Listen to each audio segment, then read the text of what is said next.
Okay, so we're just going to start letting people in, and we'll give them a few minutes to join us before we go live to Facebook. Great.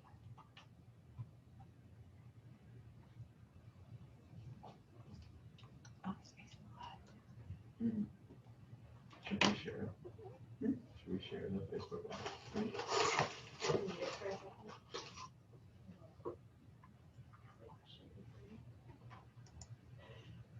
Okay, we have people coming in right now. Welcome to those joining us. We're going to give a few minutes for everyone to get in.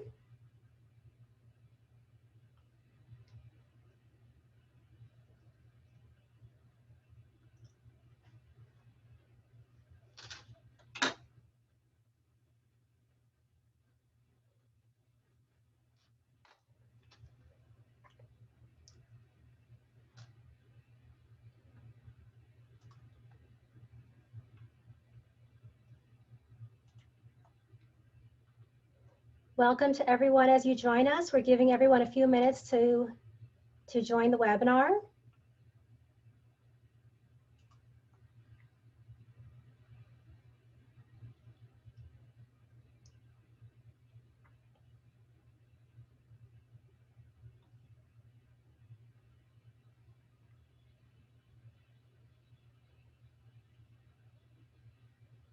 Okay, we're about 5 minutes in, so Christy, you'll let me know when you're ready to get us started, and we will go to Facebook Live when you give me the signal. I know we have some people joining us, some may join a little late, and we have lots of viewers on Facebook that want to join us. Wonderful. I'm going to set it up right now. I'll tell you as soon as we're live. Okay. Give me 1 moment. And Supervisor, are you ready for us?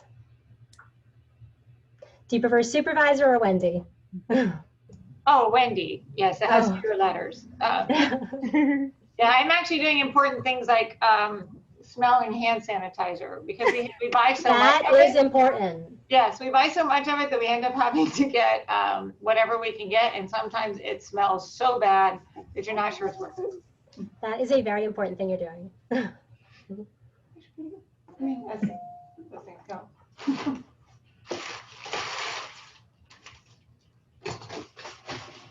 This might have been what I'm bad about. One second. Nope. All right, you guys, we are Facebook is live in just 1 moment, and I think we are ready to go. So I'll hand it over to you guys. Fantastic. Well, thank you so much for everyone joining us. Thank you, Supervisor of Elections, Wendy Sartory Link, for joining us, and welcome everyone to this Junior League webinar. As we begin, I wanted to give you a quick introduction. So welcome again, everyone who has joined us here on Zoom and also on our Facebook Live feed. I am your moderator, Linda Marinas. Professionally, I'm a chemistry teacher, but I love serving our community and have done much outreach advocating for and educating residents. As a member of the Public Affairs Committee at the Junior League of Boca Raton, I am so excited for our speaker, Supervisor of Elections, Wendy Sartory Link, to educate us about the voting process in Palm Beach County. I can't imagine how busy Supervisor Link must be during these weeks leading up to the election. So on behalf of the Junior League of Boca Raton, I want to truly thank you for making the time to speak with us tonight.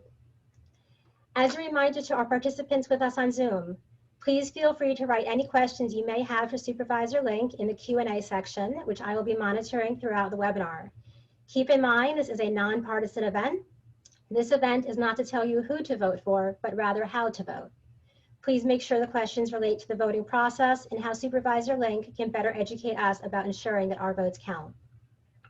For those unfamiliar with Supervisor Link's impressive background, Wendy Sartory Link graduated from the University of North Carolina at Chapel Hill with a bachelor's degree in Administration of Justice and Political Science and earned her law degree from Duke University.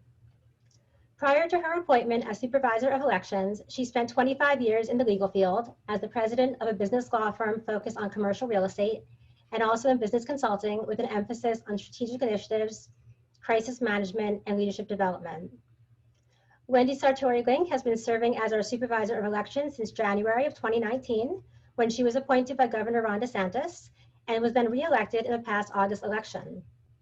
Supervisor Link has implemented a series of firsts in Palm Beach County to support local elections, including more locations and longer hours during early voting, monetary raise for poll workers, prepaid return postage on all vote-by-mail ballots, investments in technology and security, and safety solutions during this COVID-19 crisis. Supervisor Link has made voter registration outreach, education, and training a top priority, and that is why she has taken the time to meet with us here tonight. We are so excited for you to be with us to discuss the important dates, the many ways we can vote, voting security, and the do's and don'ts of voting to ensure our votes count. Please welcome Palm Beach County Supervisor of Elections, Wendy Sartory Link. Good afternoon, good evening. Sorry about that. Days all running together now. We're about 3 weeks out, and it's changing the way I look at a day. The good news is the days fly by, so it's going to be over before we know it. And but our office has been working really hard, and we're excited about what's going on. And I wish I had some pictures. I should have pulled some pictures, but I'm going to try to see if I can do some. Blaine, can you see if I can grab a picture of the van? Maybe you could send it to me and I can screen share it. And if there's any pictures of the warehouse. Sure. Okay, sorry. Just any pictures of the like the warehouse on the basement in the warehouse? Yes. Okay, so sorry, we're gonna just thought about something, should have added to it, and that so y'all can see it because we're getting ready to promote it. So I'm going to do a screen share. Oh, it's disabled. Can you enable me to do that? Okay, great.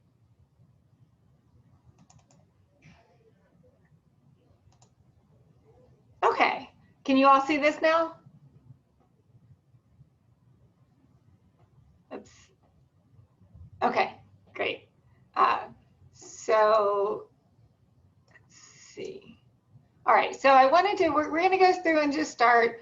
I'll go through and start with a couple of our just the sort of the questions that we get asked most about generally what is happening with elections. And then I'll get into a little bit more specific on what's happening with this one.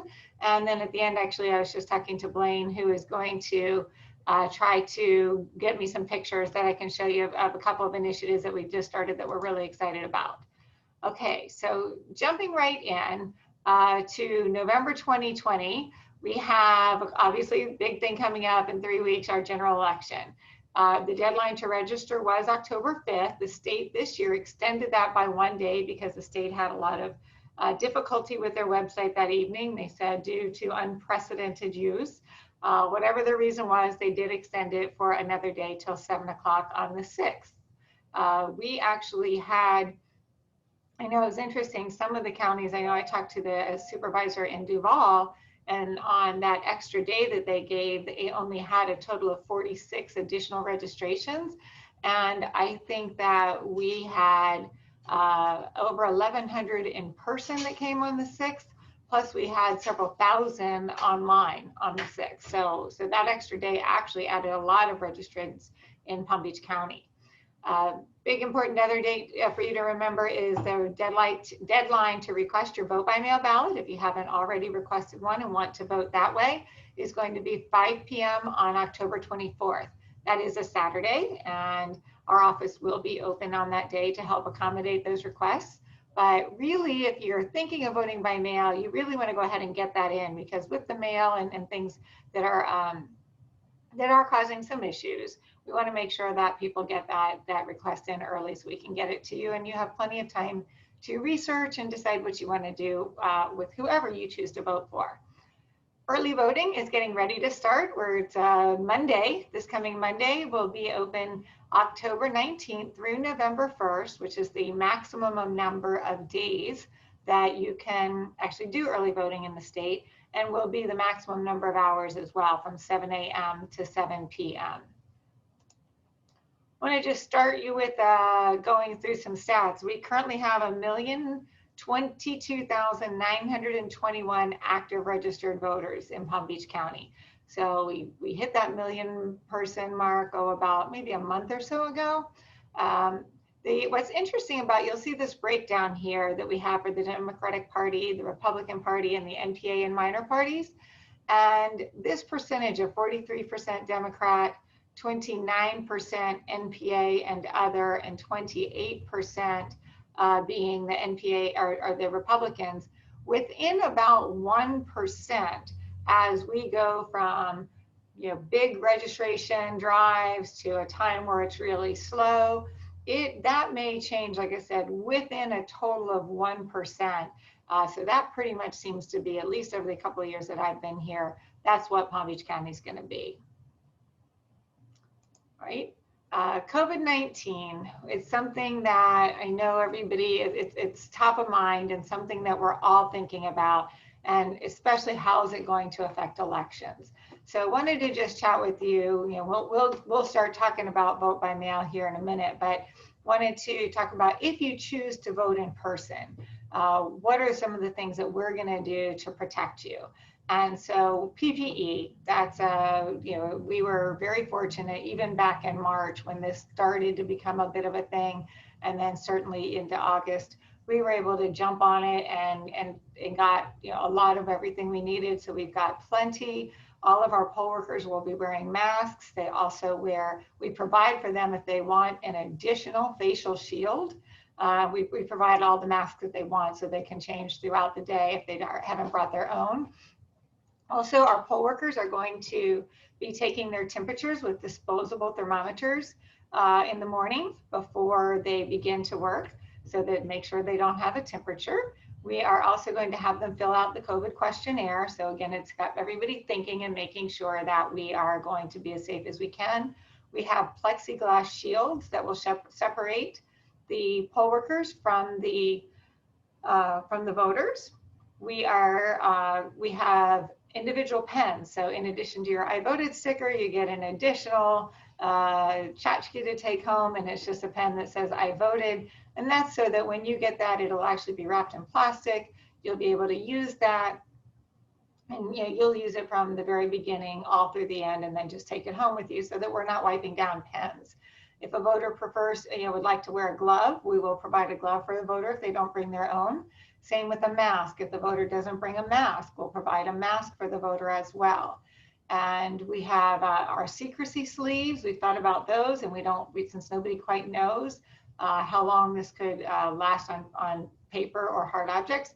So we have laminated all of our secrecy sleeves so that if they do need to be reused, that we'll be able to wipe them down with the disinfecting wipes. We will also have somebody who is assigned to wipe down to keep the location as clean as possible, and we'll wipe down the polling booths after each voter.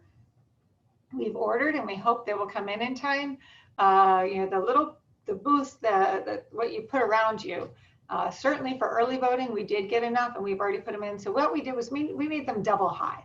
So instead of just being the one that goes around you, we stacked it up again. So that way you're really feeling like you're pretty well protected there. Of course, social distancing. We have social distancing tape that's in English and in Spanish to make sure that the voters can know where to stand with the 6 feet. We do get asked a lot, well, what about those who refuse to wear a mask? And so I'm going to tell you, and I'm going to knock on some wood here, that we were so fortunate in August, and we're hoping that this continues, although we're prepared if it doesn't. And you can see the little sign here we have that says, thank our poll workers, who are courageously serving you by wearing your mask. And so we did have people who would come to the polls, and they would say, I don't normally wear a mask. I don't like it, but I get it. And I'm not trying to cause anybody any trouble. So for the very short time that I'm going to be in the polling location, I'll wear the mask. And so it was really heartwarming and very nice to see. We had these signs up. So we were trying to, do a little bit of, honey rather than vinegar where we could, and get people just to say, listen, we're not trying to make a political statement. We're not asking you to wear a mask every day. Just would you do it, and for this experience and for voting, because it would certainly help the people around you. We were very fortunate. Like I said, not one single person refused to wear their mask in August. Should we have people not want to wear their masks for November, and again, we were prepared for that. Again, we will provide one for them if they'd like to. But if not, we will ask them, could you step out of line, not to lose your place in line, but step out of line 5-6 feet, so that in addition to the social distancing front and back, you're also 6 feet off to the side. And you would just continue to walk that way, and hopefully giving just a little more space, maybe try to bring some of the emotions down related to that. And then when you get in, when you're interacting with the poll worker, they do have a plexiglass shield separating the poll worker and you.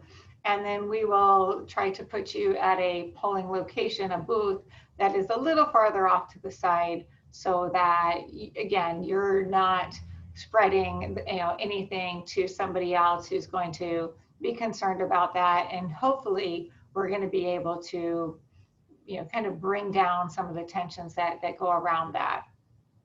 Because although there is a mask mandate in Palm Beach County, there are exceptions to it. So there are religious exceptions, there are medical exceptions, and so we certainly can't require somebody to wear one if they fit into those exceptions. And who are we to judge, what the basis of their exception is? And we're certainly not going to deny somebody the right to vote. So that's how we're going to handle that. We will continue to monitor the CDC guidelines. So if there are additional suggestions or requirements by the CDC, by all means, we will be following those. And most of what we've done is in addition to what that is required. So that's been very important for us for our poll worker recruitment, because we still, again, we want to make sure that we have polling locations fully staffed. We don't want to have to close any polling locations. And as the numbers go up, they go down. Every time there's a spike, the next day we have a lot more cancellations. And so it's a constant, it's just constant trying to re-up and sort of get people put back into spots when we have cancellations. And a lot of these times, the folks have been through the training. We don't actually assign somebody to a location and confirm it on our end until they've gone through the training, because usually, and in the past, once somebody went through the training, they were very unlikely. It was only because of some emergency or they were ill that they would then not do training. So if you had 25 people as alternates, you were going to be fine. And we went through over 200 alternates on election day in August. We had 926 people not show up on election day in March. We had over 1,500 people cancel in the week leading up to it. So those are really hard numbers to replace. But now that people know about it, most of the people who are feeling vulnerable and aren't comfortable with it just aren't signing up. So we're hopeful that those numbers are going to change. And then ultimately, when people say, well, how can you assure that I'm not going to get COVID because of my voting experience? The answer is, at that point, we would encourage you to consider vote by mail, because that's the way we can do that.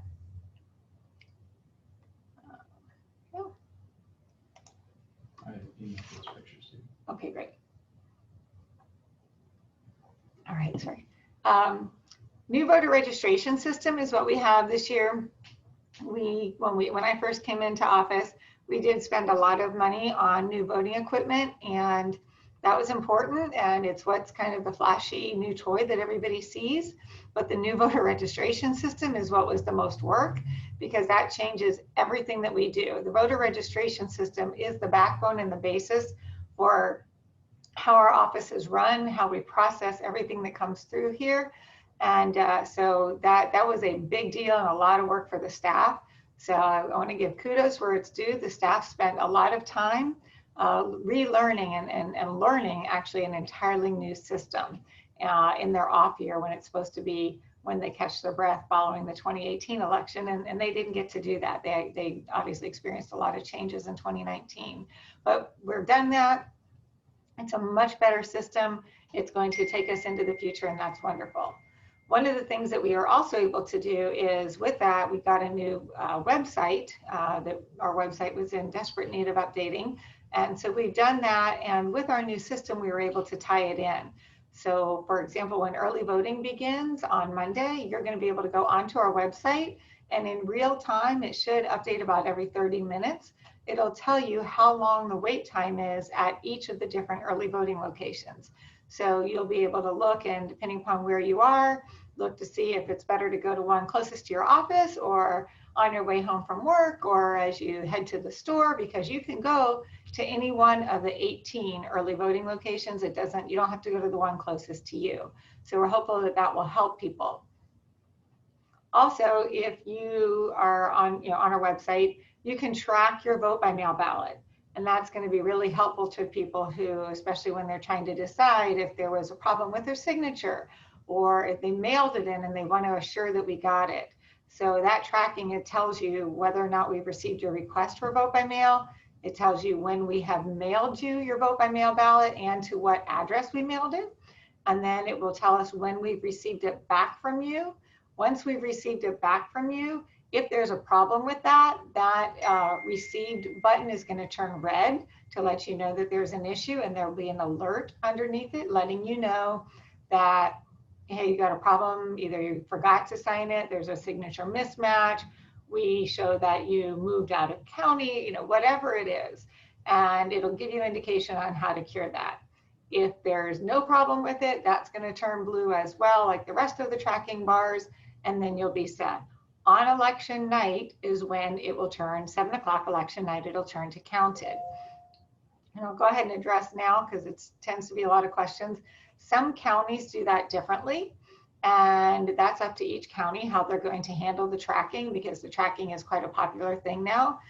But the vendor has some limited options for the ways you can choose to do it. And there is an option that allows you to show the ballot now as having counted. And for some people, that makes them feel better. The problem is that it makes you show counted as soon as you've received that ballot. But at that point, you haven't had time to review the signature or to know whether or not there's a problem. And so it would show as counted. And then maybe once you've done it, you're going to have to actually show it not as counted, go back to received, show that there's an alert, and let them know that there's a problem. That going backwards was a problem for our office, feeling like we don't want people to be confused. Wait, you said it was counted, now you said it wasn't. And once it's counted, that means you've opened it. So did you decide not to count it because you saw who I voted for? A lot of questions. And so we have decided that we would like for them to offer an alternative to show that it's been counted once everything's assured, but they aren't quite there yet. So we are leaving ours with some, we try to put some information on our website to let folks know it will turn to counted as of election night at 7 o'clock, but it will show received. And as long as you don't have a red button or something that tells you that you have an alert that you have to do something with, then once it's received, it's going to be counted and you'll have no problem.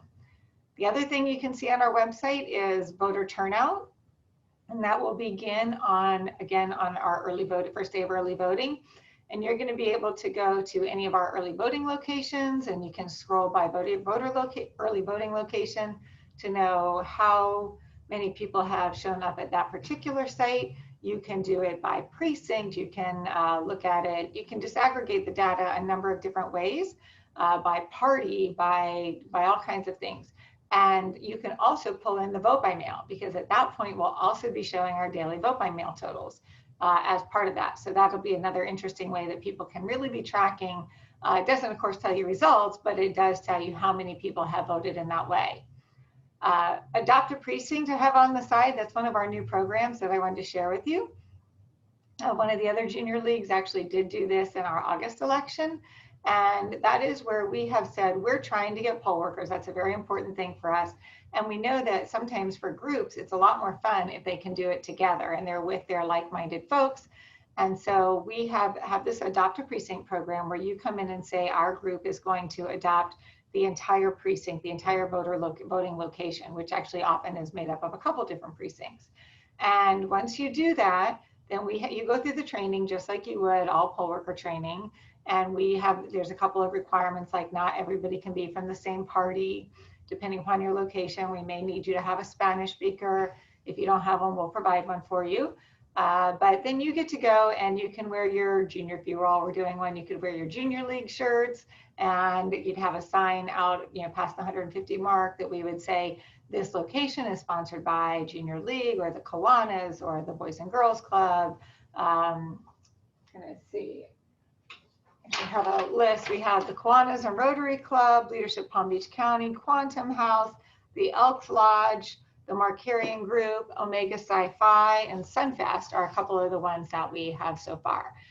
So that we've got for this election. So if you have any interest, let's make sure we talk about that. Vote in honor of a veteran is just a nice thing that we're able to do, to just say any veteran that has a tie to Palm Beach County, we want to, and it's not just actually veterans, we also have active service men and women, and we have a website, part of our website that honors them, and we have a scrolling TV right in our main lobby at our main office that scrolls with our veterans, and most of them will send us a picture of them from when they were actively serving, as well as their picture now, and then some information about them, what part of the service they were in, maybe what their rank was, what years they served, that whatever it is they want to share with us. And then once we're able to go back into the schools, we're then going to take that information and we're going to use that for part of our education outreach to students to say, not every country has the rights that we have, but they certainly didn't come free. And these are our veterans who have actually paid a pretty hefty price for your freedom. So when you're going out to vote, would you consider not just doing it because it's the right thing and you're right and you're privileged to do so, but let's honor these veterans. And so we'll give them some information about a particular veteran and ask them to, keep that with them and go vote in honor of that veteran when they vote. And then on election day at our polls, we have the stickers, the I voted stickers. You have the option of getting one that says, I voted in honor of a vet, and then it has a line for you to put the name of the veteran that you voted in honor of. So if any of you have family, friends, relatives, anybody that you might be able to send our way so that we can honor them, we would love the opportunity to do that.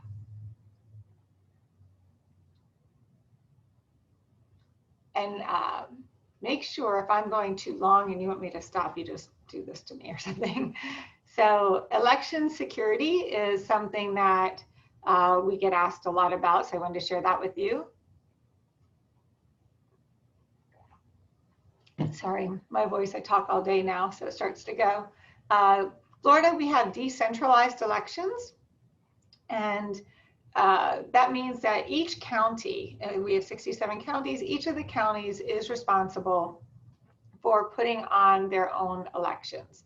And we certainly do so with guidance from the state, following the state statutes, but each county is doing their own tabulation. So if somebody were to hack into County A, they're not getting into County B's results. So that helps to make it so we don't have one easy place for somebody to get into.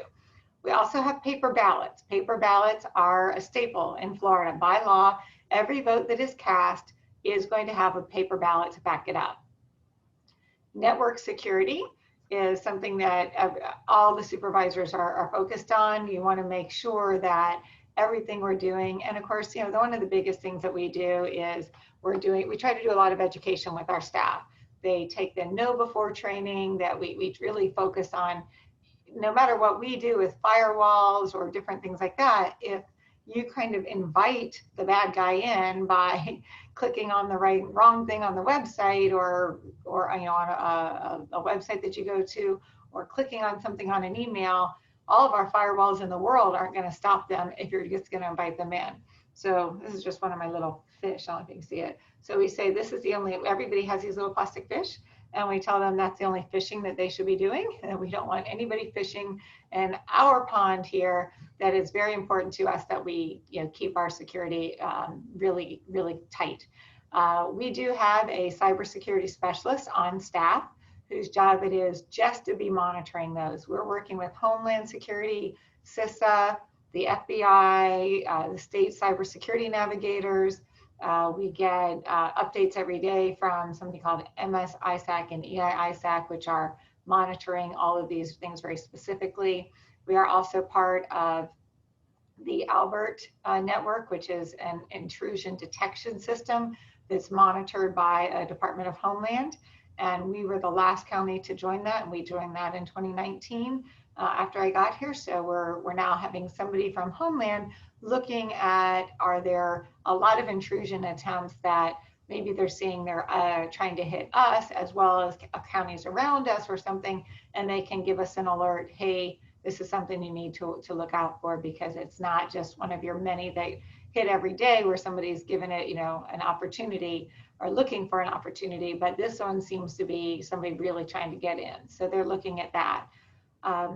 We also do pre-election testing, and that's before we start any of our tabulating. We will do what's called a logic and accuracy test, the LNA test is referred to, where we have about 15,000, maybe between 15 and 16,000 ballots that we have pre-marked with all the different ways folks might vote: overvoting, undervoting, having a blank ballot, voting for various combinations of different races, and making sure that the screen, the part of the computer that is actually looking for those marks, is going to properly read them as we send them through very quickly through the scanners, that it's properly reading and recording those votes. So we have a test deck, like I said, between 15 and 16,000 pages, and we know how it's been scored already. And then we are going to tell everybody ahead of time, this is what it should turn out. And then we run those ballots through that test deck. We run it through 5% randomly chosen of our scanners that are deployed on election day, and 100% of our high-speed tabulation scanners, which are the ones that are used for the vote by mail tabulation and for recounts. So that's done publicly and with our canvassing board overseeing that. And when we did that on the 9th, and that was perfect.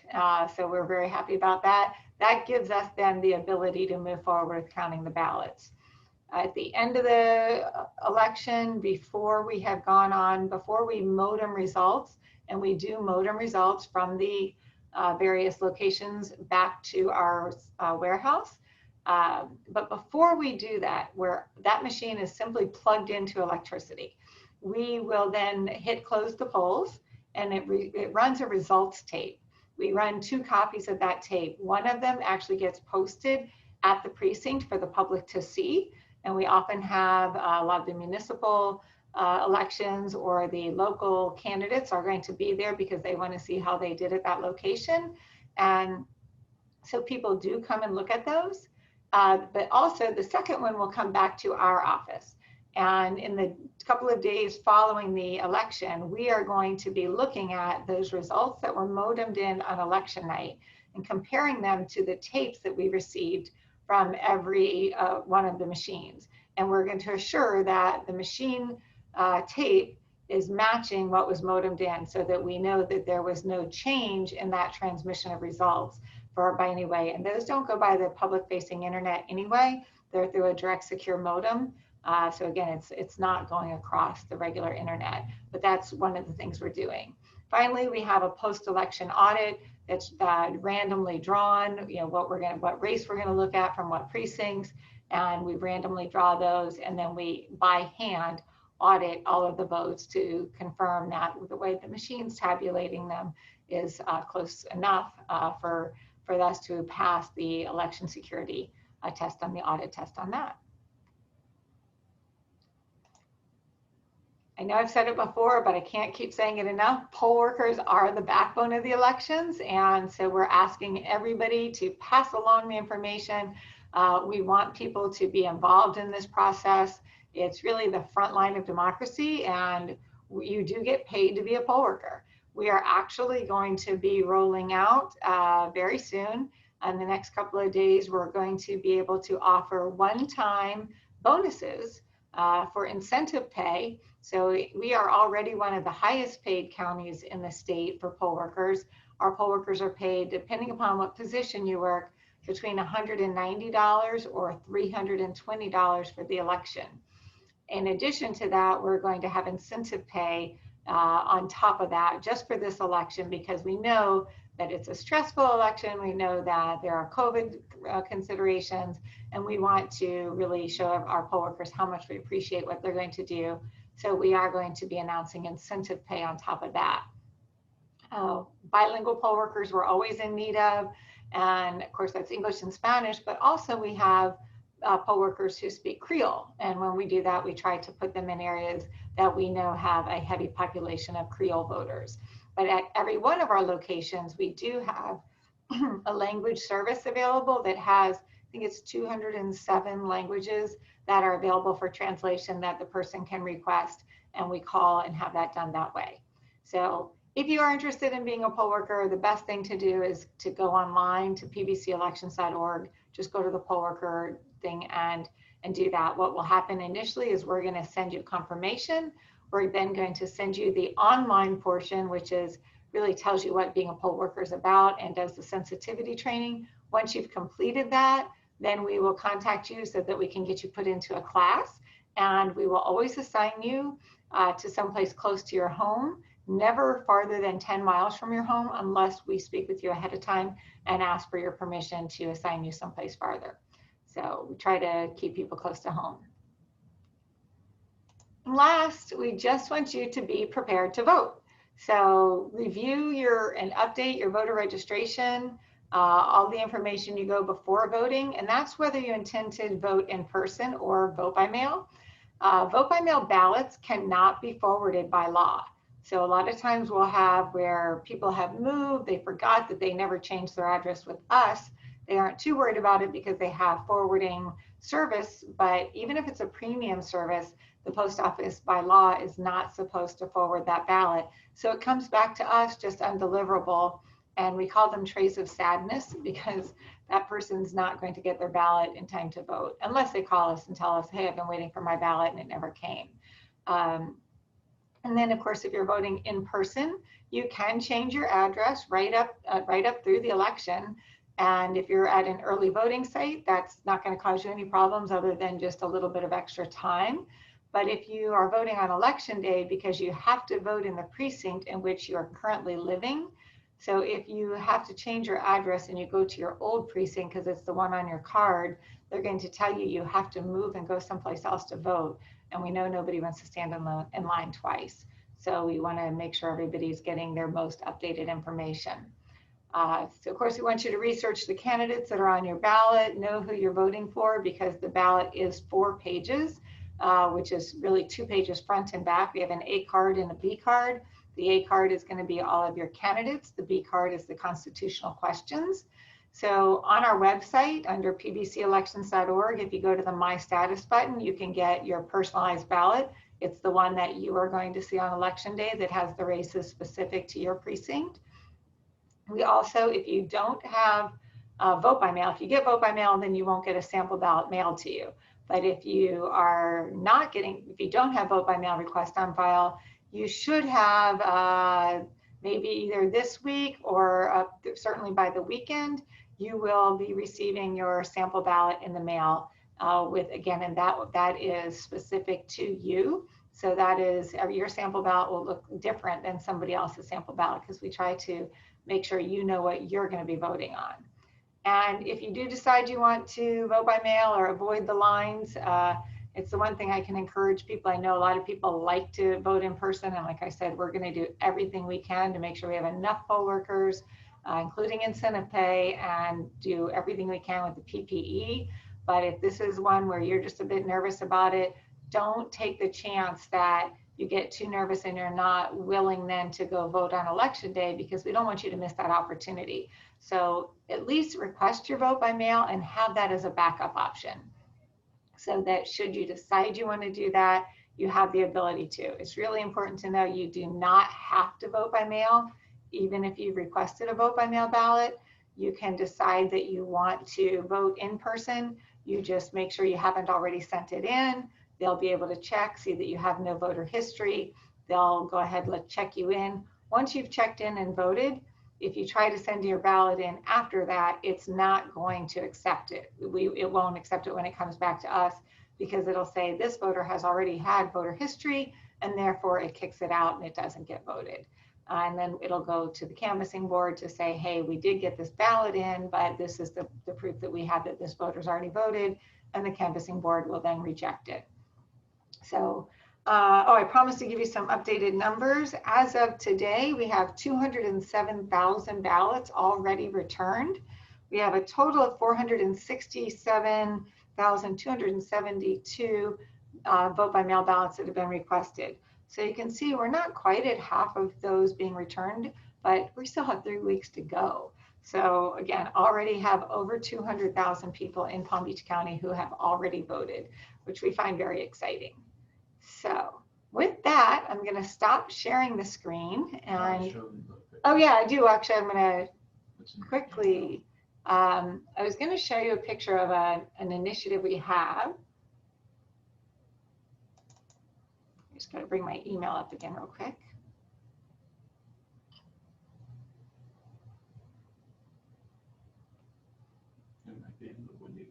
Okay.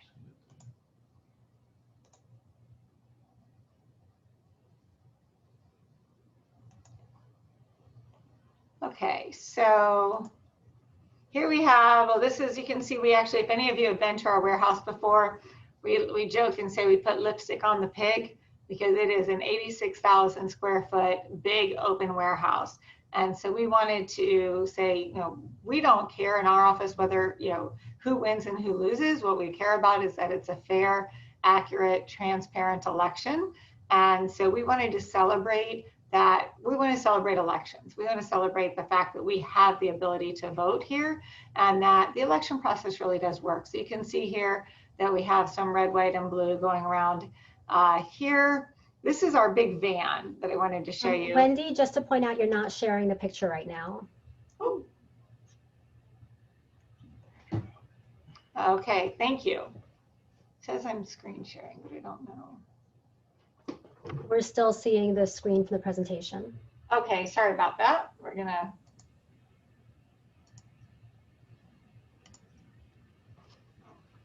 Okay, now are you seeing a gentleman standing in front of machines?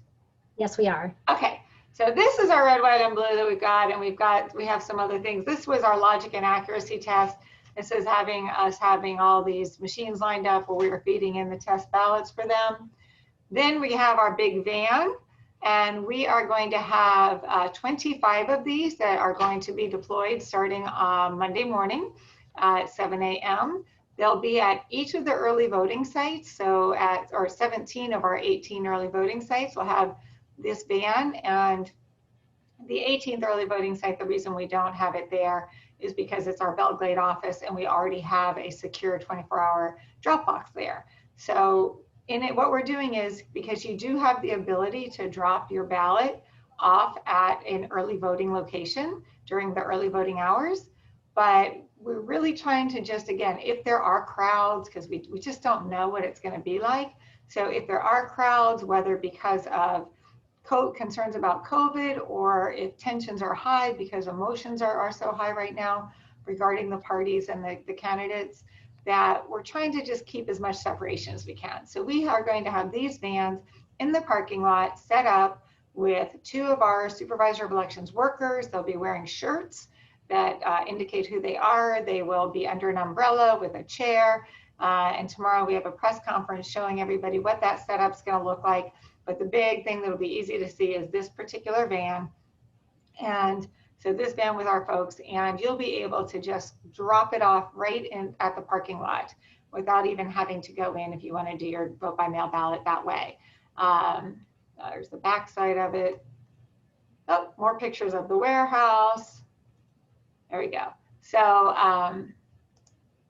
get out of our screen share here. And there we go. So and we're going to also be at 8 additional locations over and above the early voting sites, because we wanted to just make sure that we have spread ourselves out so we can make it as easy as possible for people to drop off their ballots ahead of time. And on our website, we have each of those locations marked. Again, they'll be out there during the early voting hours, starting Monday the 19th through November 1st from 7 a.m. to 7 p.m. So we're also looking for people to work those bands. If you're interested, you can do that too. That's also a paid position. So let us know. We have lots of opportunities for people to get involved in this election. And we've had really good response with people saying, they are excited about it. And they're saying, we just want to be part of it. This is going to be such a big deal. I want to be able to say I was part of this election. So we're trying to make that as easy as possible to bring people in. So if there's any questions, I'm happy to answer them. Well, thank you so much. Thank you so much for that wonderful presentation. I did want to leave about 15 minutes for Q&A. However, I was told that our Facebook Live didn't start until a few minutes into our presentation. So if everyone will indulge me for about a minute, I've been asked to reintroduce and just kind of let them know a little bit about you. So I apologize for those that are with us on Zoom, but for those that are on Facebook Live, let me just take a moment to introduce myself and Supervisor Link real quickly, and then we'll go to the Q&A that I've been monitoring both in the chat and on Facebook Live. So I was going to say welcome, but thank you to those that are here on Zoom, and thanks for joining us on Facebook Live. I'm your moderator, Linda Marinas, and I love serving our community and do much outreach, advocating, educating our residents. As a member of the Public Affairs Committee at Junior League of Boca Raton, we have been so excited to hear from Supervisor Link to educate us about the voting process in Palm Beach County. I just wanted to give a real quick, abbreviated version of Ms. Link's impressive background. Small. Supervisor Link graduated from the University of North Carolina, Chapel Hill with a bachelor's in Administration of Justice and Political Science and earned her law degree from Duke University. Prior to her appointment as a supervisor of elections, she spent 25 years in the legal field. And she's been serving as our supervisor of elections since January of 2019, when she was appointed by Governor Ron DeSantis and was then reelected in the past August election. As Supervisor Link went over, she has implemented a lot of wonderful firsts in Palm Beach County, including more locations and longer hours for early voting, monetary rates for poll workers, prepaid return postage on vote-by-mail ballots, investments in the technology and security, and safety solutions during this crisis. Supervisor Link has made voter registration outreach, education, and training her top priority, which is why she has joined us here tonight. And I truly thank you for being here. And I can attest to that outreach. As I was sharing with Supervisor Link as we joined the webinar, I got a phone call from the office, from her office, just as I was joining the webinar, encouraging me to vote. So I literally got that phone call as we joined. So they are definitely doing their outreach. There have been quite a few questions coming in, like I said, through the chat and through Facebook Live. So I wanted to share a few with you. Sure. The first one, I believe you already answered. Someone had asked, if I receive a mail-in ballot, can I still vote in person? And I believe you already addressed that. Yes, just real quickly, you absolutely can, so long as you have not mailed it in. If you've mailed it in, they're going to tell you you have voter history already, and you won't be able to vote in person. But as long as you haven't mailed in your ballot, then we welcome you to come in person, and then it will just cancel out your vote-by-mail ballot. There's another question that says, if we encounter voting intimidation, is there a number to call? Certainly you can, if you have voter intimidation, then the easiest thing for you to do is the clerk, who is really sort of the site manager of every polling location. They are there and they have numbers that can get to us even faster to let us know, but please call our office.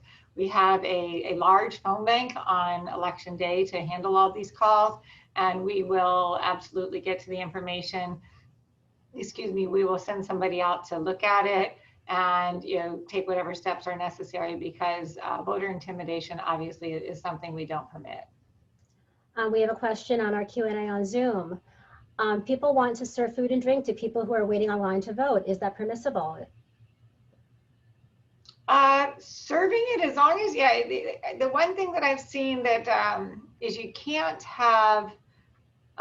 be doing it for a donation, even if it's a voluntary donation. So there have been sort of the Q&As at our state conferences where they're saying, gosh, they're in line. Somebody might just be pushing a coffee truck or a water truck and say that it's free, but if you choose to donate, you can. That's considered solicitation, and you can't do any solicitation within that 150-foot mark. Outside of that, we don't control that, so that could be done. But if you're doing it truly with no payment whatsoever, just giving somebody some water, I don't think there's going to be a problem with that. Maybe some COVID concerns if people don't want to touch it, but we're on heightened alert, related to that type of thing. Absolutely. Another question is, given that they are paper ballots, how long are you required to keep those paper ballots? And do they get shredded at the end, or what happens to them? We keep them for 22 months. If there is any litigation or ongoing litigation at that 22 months period, then they don't get shredded. So what happens at the 22 months, we send something to the Division of Elections at the state level saying, this is and it's interesting, it's based on the cubic feet. We have X number of cubic feet of ballots from this election that we would like to have shredded. And they will give us the okay based on the fact that they've determined that there is no ongoing or threatened litigation 22 months out. So that's the case. They go. Our old ballots were very thick in our old system. And interestingly, I don't know why I found this interesting. Those were recycled after they were shredded to make baby diapers. Well, at the Junior League of Boca Raton, I think we can all appreciate that based on our initiative. Yeah. There is another question in the chat that when does Palm Beach County officially start to count the ballots? Well, we have actually started, so we can begin. And when we say count, I'll be very, maybe just to clarify what I mean, that is we are, after the LNA test, which for us was on the 9th, we started opening ballots on the 10th, the very next day on Saturday. And so we will open them, we will duplicate them if something's damaged. The military and overseas ballots are duplicated. All the duplicated ballots, our staff is the one duplicating them. They will proofread each other to make sure that they're accurate, but then they go to the canvassing board. So the 3-person canvassing board then reviews each duplicated ballot to confirm that it is in fact it's been duplicated in the exact same way that the voter intended for it to vote. So that we're doing that. Once we've done the opening and then duplication if necessary, and it's gone through the canvassing board, then we go to the tabulation of ballots, and we begin tabulating.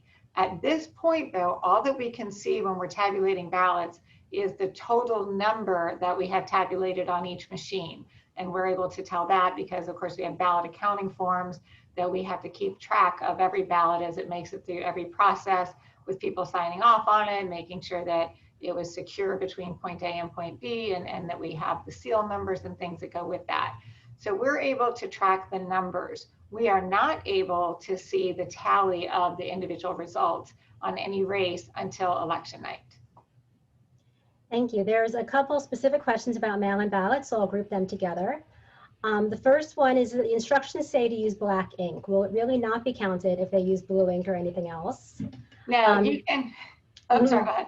Oh, no, go ahead. If you'd like to answer that one first. Sure. Black ink is just preferred because we know it reads it better, but it will read other colors as well. But if for some reason it doesn't, it will tell you. So if you're doing it through at the location and you put your ballot in, and for whatever reason the machine isn't going to read your color ink, it will then read it as a blank ballot. It will say to you, hey, I received a blank ballot. Is that what you intended to do? And then of course you say no, and it'll give it back to you. You have an opportunity to vote it again. Each voter actually gets 3 chances to properly vote. If you sent it into us through vote by mail, and for whatever reason the tabulator would spit it out because it couldn't read it properly, it would then be duplicated. So black ink is safest, but it will read a number of other colors. The other question about voting by mail was about the signature matching. A lot of people are uncertain of what signature it's matching to, what signature is on file, and wants to make sure that doesn't discount their ballot.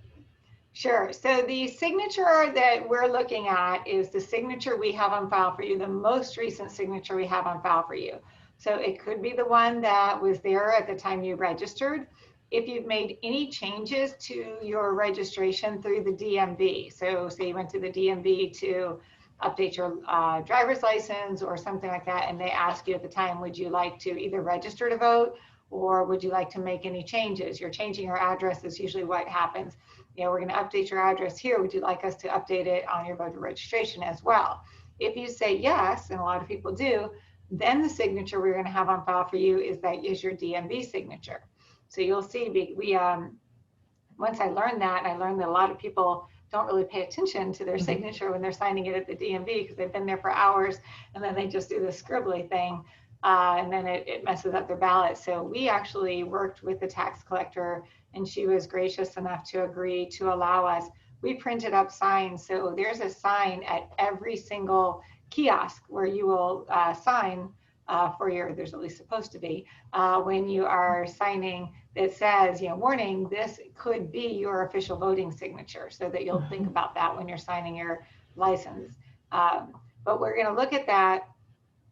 Or you may have later said, I know my signature's changed and I want to update my signature. And a lot of times when we're doing voter outreach, we will always take the update form so that people, especially in the older communities, we encourage them to go ahead and fill that out, and we update their signatures right then.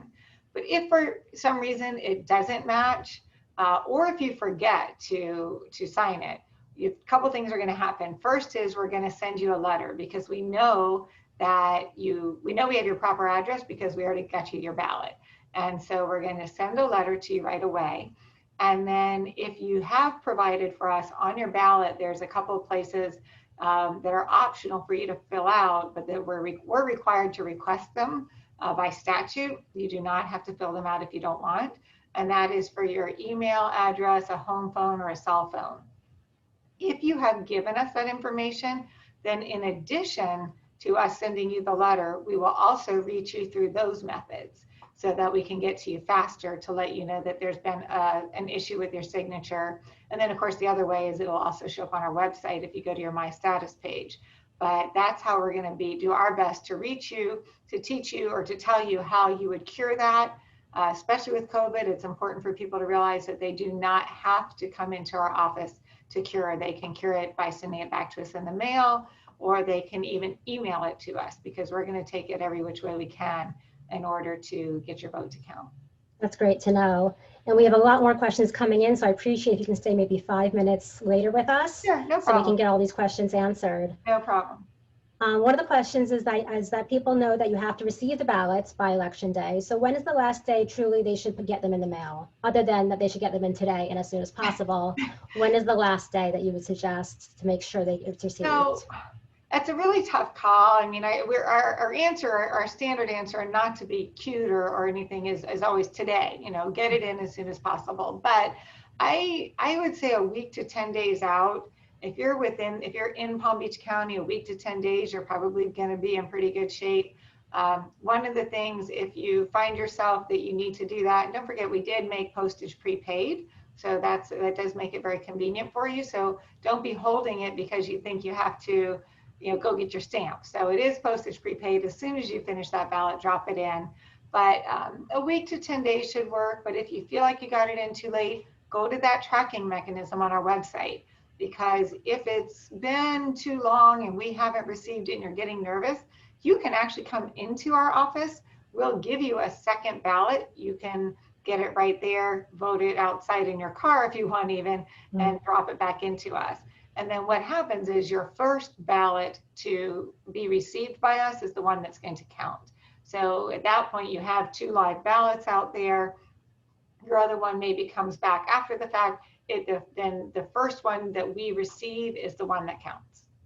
That's great to know. And the message is get it out today. Yes. The next question is about in-person voting, about what percentage of people vote on election night, and how big is your staff, and how do you count all the votes that night when the pressure on you is so high to report? So that's such an interesting question, because up until this year, vote by mail was just under 30%, about 28%. Early voting was a little bit more, in the low 30s. And then, in-person voting was closer to 40%. So that had been the way that things were. But March, of course, was completely wacky. And then in this last election, we saw it change significantly. So vote by mail was our biggest one. Early voting was almost nothing. And then in-person voting on election day was the second most popular. So it's hard to say where that's going to go because we're not sure if this is an anomaly or if it's a new trend. But right now it's kind of upside down on its head. And how large is your staff? We have 55 people full-time, but right now we've got probably 400 or 500 people working for us right now. So as the election gets going, and then on election day, poll workers actually, because they are paid by us, they're technically our workers too. So we have 5,000 workers on election day. So we have a lot going on there. We had a couple of questions about specifically if they go to vote in person, can they bring a cheat sheet with them? Can they bring a sample ballot? And the other questions they had were, if I'm Democrat, can I vote Republican? If I'm Republican, can I vote Democrat? Can I leave some blank if I don't only want to vote for president but nothing else? How can I fill out the ballot? I'm going to go in backwards order, the easy one first. Yes, you can vote for some or all of the races. Whatever you choose to vote for will be counted. The others will just count as an undervote. So we have seen already, and I mentioned this because I wrote where ballots have had to go before the canvassing board. So where people will just vote one race, they're interested in voting for the president and nobody else. Others will see that they choose not to vote for the amendments. Sometimes with vote by mail, they don't even send that second page in. You know, they send only their first page in because they really didn't care about the amendments. Or they'll send it back, but just not vote them.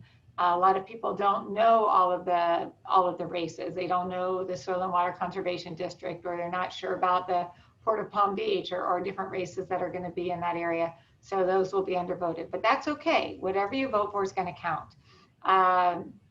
In terms of can you bring your sample ballot to your polling location? Yes, you can, and we encourage you to do that because we want people to be able to get in and get out as quickly as they can. Again, COVID concerns, keeping the line going. Most of the health experts say if you're in a room for 15 minutes or fewer, your chances of catching COVID are very, very small. So we want to do everything we can to keep that line moving. So strongly encourage you to bring a cheat sheet or your sample ballot. You can actually also, you can take a picture of whatever you want on your phone. You can look at your phone while you're in the polling location.